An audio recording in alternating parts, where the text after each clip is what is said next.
الله أكبر الله أكبر الله أكبر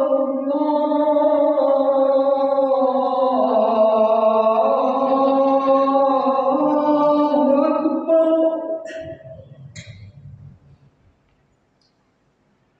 أشهد أن لا إله إلا الله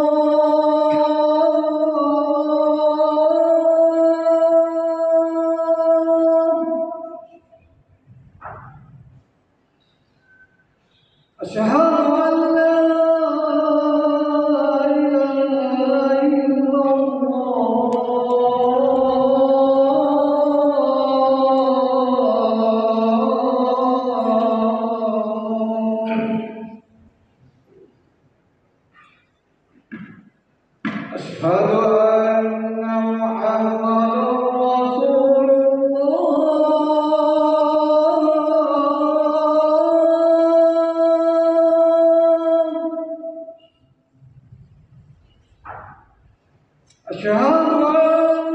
محمدا رسول الله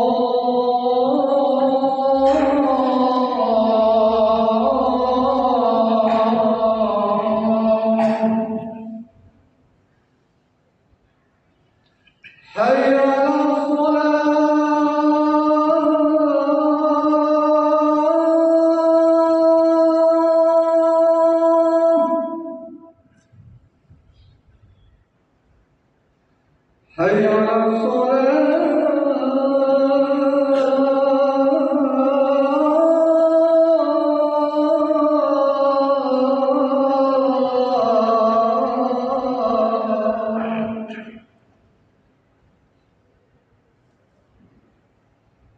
حي على الصلاة حي على الفلاح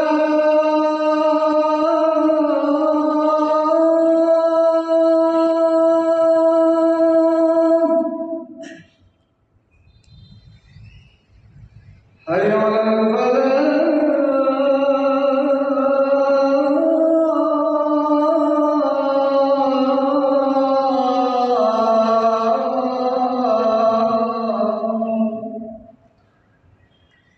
الله أكبر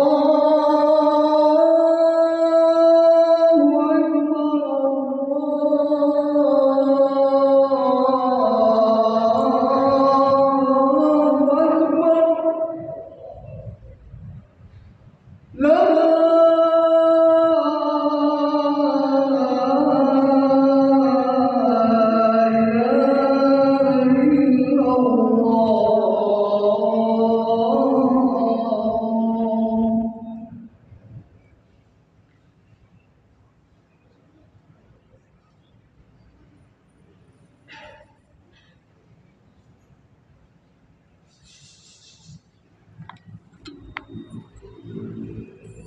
Innal hamdalillah nahmaduhu wa nasta'inuhu wa nastaghfiruh wa natubu ilaih wa na'udzu billahi min shururi anfusina wa min sayyiati a'malina may yahdihillahu fahuwal muhtad wa may yudlil fala hadiyalah asyhadu an la ilaha illallah wa asyhadu anna muhammadan abduhu wa rasuluh amma ba'd. Qala Allah Ta'ala fil Qur'anil Karim, a'udzu billahi minasyaitonir rajim. Ya ayyuhalladzina amanu ittaqullaha haqqa tuqatih wa la tamutunna illa wa antum muslimun.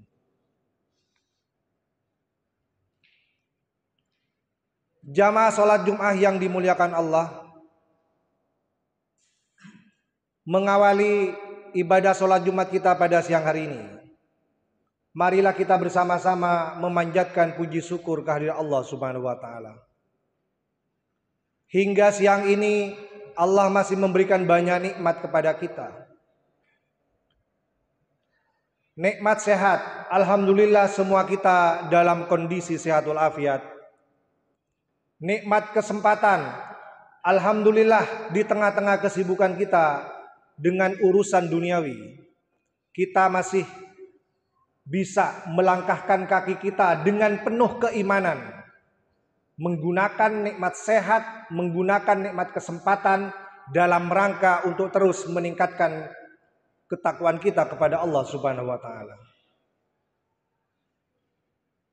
Kita yang hadir pada siang hari ini berharap dan berdoa semoga apa yang kita laksanakan pada siang hari ini menjadi amal ibadah yang diterima oleh Allah Subhanahu wa taala, dan insya Allah akan menjadi bekal kita ketika nanti kita menghadap Allah Subhanahu wa taala.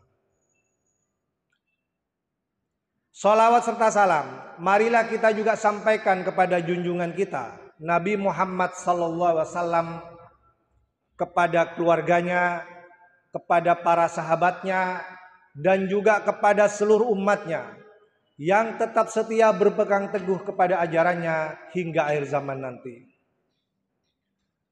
Jamaah sholat Jumat yang dimuliakan Allah, pernahkah kita itu bertanya pada diri kita sendiri,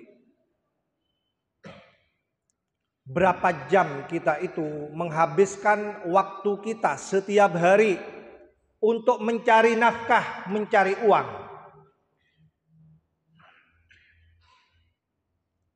Silahkan kita renungkan. Saya ulangi sekali lagi. Berapa jam kita habiskan waktu kita setiap hari hanya untuk mencari uang? Sejujurnya kita harus mengatakan rata-rata kita semua menghabiskan waktu setiap hari mencari nafkah, mencari uang itu 8 jam. 8 jam. Berarti sepertiga dari hidup kita setiap hari kita habiskan untuk mencari uang. Kemudian pertanyaan yang kedua, berapa jam juga kita menghabiskan waktu kita untuk beribadah kepada Allah Subhanahu wa taala? Kalau selama ini kita beribadah hanya mengandalkan sholat saja, apalagi hanya sholat 5 waktu, tidak nambah sholat sunnah, silahkan dihitung. Satu pelaksanaan sholat wajib itu antara 5 sampai 10 menit. Atau sehusyuk-husyuknya kita 10 menit. Tidak apa-apa kita hitung begitu. Berarti kalau hanya mengandalkan ibadah hanya sholat wajib saja 50 menit. Atau kita genapkan 1 jam. Setiap hari. Sehari semalam. Jamaah yang berbahagia, sekarang bandingkan. Kalau seperti itu pola hidup kita setiap hari, betapa ruginya kita itu. 8 jam kita habiskan waktu untuk mencari uang, sementara untuk beribadah kita hanya mengandalkan sholat wajib saja, yang itu hanya 1 jam setiap hari. Jamaah yang berbahagia, oleh karena itu sekali lagi rugi kalau kita hanya mengandalkan beribadah itu sekedar sholat saja. Walaupun ditambah sholat sunnah, walaupun ditambah zakat setiap tahun, zakat fitrah, walaupun ditambah puasa Ramadan setiap tahun, rugi kita itu. Kalau kita hitung secara matematika, sangat rugi. Karena ternyata waktu kita itu lebih banyak. 8 jam kita habiskan hanya untuk mencari uang. Lebih banyak dapat uangnya daripada dapat pahalanya. Jamaah yang berbahagia, oleh karena itu, supaya tidak rugi, kita dengarkan apa yang difirmankan oleh Allah. Dan ini insya Allah akan menjadi prinsip hidup kita. Supaya hari-hari kita, apapun pekerjaan kita, apapun yang kita lakukan, tetap bernilai ibadah.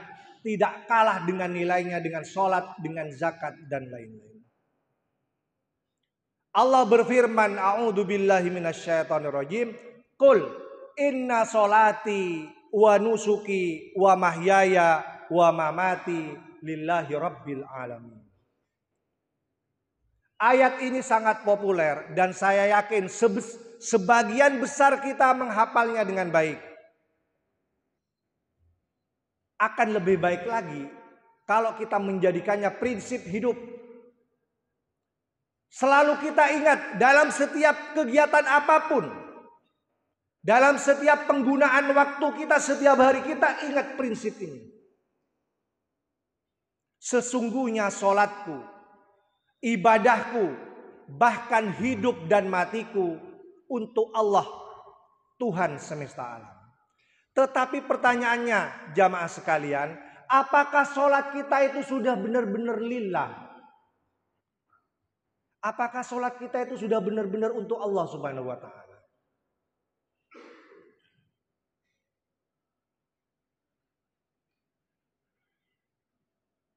Jamaah yang berbahagia, berapa ribu kali sholat kita lakukan? Kalau sholat wajib saja setiap hari 5 kali. 1 tahun ada 360 hari. Coba kalikan 5 kali 360. 1800 kali. Hanya sholat wajib saja 1800 kali dalam setahun. Kalikan umur kita yang sudah 60 tahun.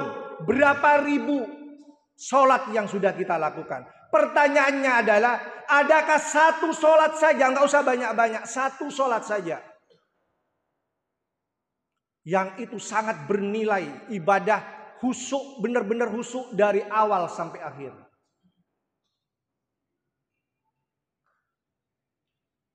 Jamaah yang berbahagia, dan adakah jaminan semua sholat yang sudah kita lakukan itu lillahi rabbil alamin? Ibadah kita yang lain juga, bahkan hidup dan mati kita, semuanya harus untuk Allah Subhanahu wa ta'ala. Jamaah yang berbahagia, kalau prinsip ini kita jalankan dengan konsekuen, dengan istiqomah, maka semua ikhtiar yang kita lakukan, apapun yang kita lakukan akan bernilai ibadah. Kenapa? Karena kita lakukan sepenuhnya karena ketaatan kita kepada Allah Subhanahu wa ta'ala. Jamaah yang berbahagia, ini poin pertama yang perlu saya sampaikan pada pembukaan khutbah siang hari. Kemudian yang kedua, bagaimana Ustadz supaya 8 jam kita bekerja mencari nafkah itu semuanya bernilai ibadah, semuanya berpahala? Ini menjadi penting untuk kita ketahui karena jarang-jarang kita itu mengoreksi secara detail kehidupan kita sendiri. Bertanya sedetail-detailnya tentang diri kita sendiri jarang kita lakukan. Saya ingin 8 jam setiap hari yang kita gunakan untuk mencari nafkah itu semuanya bernilai ibadah lillahi rabbil alamin, berpahala semua. Sehingga tidak hanya mengandalkan sholat, zakat, umroh, haji saja. Bagaimana caranya Ustaz? Yang pertama, apa pekerjaannya? Yang kedua, apa niatnya dia bekerja? Dan yang ketiga, bagaimana caranya dia melaksanakan pekerjaannya itu? 3 hal itu menjadi penting kita pahami supaya pekerjaan yang setiap hari kita lakukan selama 8 jam itu bernilai ibadah lillahi rabbil alamin dan berpahala, tidak kalah dengan pahalanya sholat dan lain-lain. Dalam waktu yang sangat singkat, ayo kita renungkan bersama. Yang pertama, apa pekerjaannya? Pekerjaan kita itu apa? Sehingga layak bernilai ibadah dan bisa mengumpulkan pundi-pundi pahala, tidak kalah dengan pahala sholat dan lain-lain. Mengutip apa yang sering disampaikan oleh anak-anak kita. Kalau ditanya, kamu setelah lulus mau kerja apa? Anak-anak kita selalu menjawab, Apapun pekerjaannya Pak, yang penting halal. Itu yang sering diucapkan oleh anak-anak kita. Dan itu benar, sangat benar. Apa yang dikatakan anak-anak kita itu benar. Apapun pekerjaannya, yang penting halal. Insya Allah itu lillahi rabbil alamin, bernilai ibadah. Jamaah yang berbahagia, mau jadi guru, mau jadi pegawai, mau jadi pedagang, mau jadi pejabat, yang penting halal. Insya Allah itu bernilai ibadah. Oleh karena itu dalam sebuah ayat Allah berfirman, a'udzubillahi minasyaitonirrajim, ya ayyuhan nas kulu mimma fil ardi halalan thayyiba. Ayat populer yang juga saya yakin semua kita hafal dengan baik. Wahai manusia, silakan kamu makan apa saja dari apa-apa yang ada di bumi. Tetapi catatannya adalah halalan thayyibah, harus bernilai halal dan baik. Apapun pekerjaan kita, kita harus bangga dengan pekerjaan kita. Tidak perlu minder. Walaupun jualan es teh tidak apa-apa. Yang penting lillah. Insya Allah tidak kalah dengan orang yang jadi ustadz, tidak kalah. Yang penting lillahi rabbil alamin. Jamaah yang berbahagia, bahkan Rasulullah pernah bersabda, diriwayatkan oleh Imam Ahmad, disahihkan oleh Albani. Beliau mengatakan, ma ba'atsallahu nabiyyan illa ra'al ghanam. Tidaklah Allah itu mengutus seorang nabi kecuali pernah mengembala kambing. Kemudian sahabat bertanya, wa anta ya Rasulullah, apakah termasuk Anda ya Rasulullah? Qala, Rasulullah menjawab, na'am, ya, kuntu ar'aha ala qararit li ahli Makkah. Aku juga pernah mengembala kambing untuk mendapatkan upah dari penduduk Makkah. Jadi seorang nabi, seorang pemimpin besar, semuanya pernah melakukan pekerjaan yang namanya mengembala kambing. Bahkan Rasulullah itu nguan embikna oreng, bukan kambingnya sendiri. Dia ngambil upah dari pekerjaan nguan embikna oreng, bukan kambingnya sendiri. Jadi untuk apa kita itu harus minder dengan pekerjaan kita? Yang penting lillahi rabbil alamin. Jamaah yang berbahagia, saya kasih contoh yang paling sederhana. Karena saya yakin kalau saya tanya kepada semua kita yang hadir pada hari ini, apakah Anda mau menjadi pengembala kambing? Mungkin semuanya berpikir, bahkan mungkin banyak yang nggak mau. Anak-anak kita mungkin nggak mau mungkin. Saya ambil contoh yang paling sederhana dan norak. Nabi, Rasul pernah mengembala kambing. Jadi nggak perlu minder. Saya punya teman, bukan ngembala kambing, ngembala ayam. Mungkin tidak tepat kalau ngembala ayam. Ngobu ajam, dipelihara. Puluhan, ratusan, bahkan sekarang ribuan. Berapa penghasilannya? Ngalah-ngalahin golongan 3, bahkan 4. Setiap bulan. Nguan ajam, bukan nguan bi. Jamaah yang berbahagia, ini lagi-lagi contoh yang paling sederhana supaya kita percaya diri, bangga dengan profesi kita. Yang penting lillahi rabbil alamin. Itu yang pertama. Kemudian yang kedua, apa niatnya kita itu melakukan pekerjaan yang kita lakukan setiap hari. Itu penting. Karena niat itu menentukan hasil. Innamal a'malu binniyat. Sesungguhnya amalan itu tergantung niatnya. Kalau niatnya ibadah, maka itu akan bernilai ibadah. Paling tidak 3 niat kita. Yang pertama adalah niat untuk mencukupi kebutuhan kita sendiri. Kalau dia masih bujang. Kemudian yang kedua, kita niatkan untuk mencukupi kebutuhan keluarga kita kalau dia sudah berkeluarga. Dan yang ketiga, Kalau masih ada lebihnya, kita niatkan untuk mempermudah urusan ibadah kita. Yang pertama, kita niatkan bagi yang bujang-bujang untuk bisa mencukupi kebutuhan kita sendiri. Malu, masa kita mau minta-minta terus kepada orang tua? Apalagi dia sudah lulus menjadi sarjana.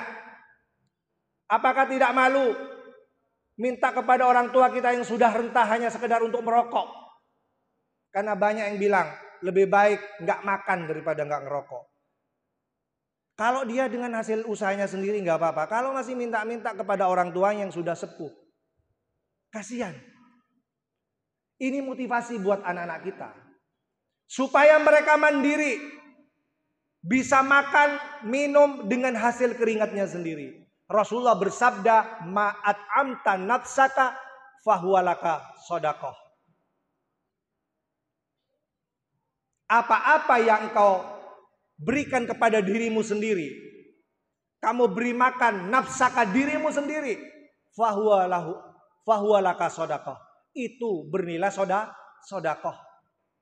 Jadi apa-apa yang kita usahakan dan itu mampu mencukupi kebutuhan kita sendiri, untuk makan kita sendiri, itu bernilai sedekah, itu ibadah, belum lagi untuk orang lain. Kita niatkan, semoga apa yang kita usahakan itu minimal cukup untuk diri kita sendiri dan tidak perlu minta-minta kepada orang lain. Karena agama kita melarang minta-minta walaupun dikasih. Rasulullah bersabda dalam sebuah hadis yang lain, seorang pemuda yang pergi ke hutan mengumpulkan kayu, diikat, dijual, itu lebih baik daripada minta-minta kepada orang lain dan orang lain itu mau memberikannya. Itu spirit, etos kerja dalam Islam. Tidak boleh minta-minta. Kalau bisa memberi, yadul ulya khair min yadis sufla. Tangan yang di atas itu lebih baik daripada tangan yang di bawah. Harus mau memberi. Saya ingat jargonnya lazismo itu. Memberi untuk negeri. Harus memberi apa kontribusinya terhadap negeri ini. Jangan minta-minta saja. Kontribusi kita terhadap negeri ini apa? Jangan mau hidup dengan cara meminta-minta. Itu bertentangan dengan prinsip kerja dalam Islam. Jamaah yang berbahagia. Kemudian yang kedua, kalau sudah dia berkeluarga, kita niatkan untuk mencukupi kebutuhan keluarga. Rasulullah bersabda ada 4 perbandingan. Yang pertama, dinarun anfaqtahu fi sabilillah. Uang yang kamu infakkan untuk di jalan Allah. Yang pertama. Yang kedua, dinarun anfaqtahu fi raqabah. Uang yang kamu pakai untuk membebaskan hamba sahaya, untuk pembantu-pembantu kita. Dan yang ketiga, dinarun tasaddaqta bihi. Uang yang engkau sedekahkan dengannya itu alal masakin, kepada orang-orang yang miskin. Dan yang keempat, dinarun anfaqtahu li ahlika. Uang yang kamu infakkan untuk keluargamu. Dari 4 perbandingan itu, mana yang paling besar pahalanya ya Rasulullah? Dari 4 itu, berdasarkan hadis ini, Rasulullah menjawab, a'zamuha ajran, yang paling besar pahalanya adalah alladzi anfaqtahu li ahlika. Uang yang kamu infakkan, yang kamu berikan kepada keluargamu. Berbahagialah kita yang punya keluarga. Semakin semangat kita bekerja untuk menghidupi mereka. Karena itu bisa bernilai ibadah. Pahalanya lebih besar daripada yang lain. Dan yang ketiga, yang terakhir. Kita niatkan kalau ada lebihnya untuk mempermudah urusan ibadah kita. Mungkin gaji kita, upah yang kita terima sudah bisa mencukupi kebutuhan diri kita, keluarga kita, masih ada lebihnya. Kita sepakati dengan keluarga untuk mempermudah urusan ibadah yang lain. Siapa tahu bisa umroh bareng, bisa naik haji bareng, kita nabung. Semuanya butuh biaya. Mau kurban 1 tahun sekali butuh biaya. Dari mana uangnya Ustadz? Ya kita sepakat dengan keluarga, sisa uang dari kebutuhan kita bisa kita sisihkan untuk mempermudah segala urusan ibadah-ibadah kita. Karena ada beberapa ibadah yang itu membutuhkan energi, membutuhkan biaya. Jamaah yang berbahagia, semoga apa yang saya sampaikan ini bermanfaat. Tidak banyak dan insya Allah mudah diingat. Karenanya mari kita bersama-sama kita praktekkan dalam kehidupan sehari-hari. Sehingga semua yang kita lakukan selama 8 jam itu tetap bernilai ibadah, berpahala. Lillahi Rabbil Alamin. Aqulu qouli hadza wassalamu ghafurur rahim.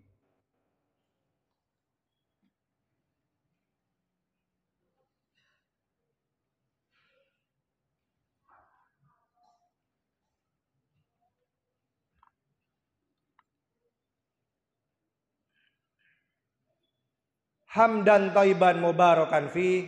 Asyhadu an la ilaha illallah wa asyhadu anna Muhammadan abduhu wa rasuluh amma ba'd. Jamaah sholat Jumat yang dimuliakan Allah, menutup khutbah yang terakhir, ada satu hal yang belum disampaikan. Apa itu?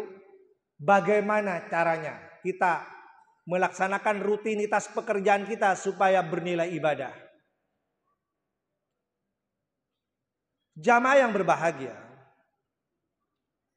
Rasulullah pernah melakukan inspeksi ke sebuah pasar.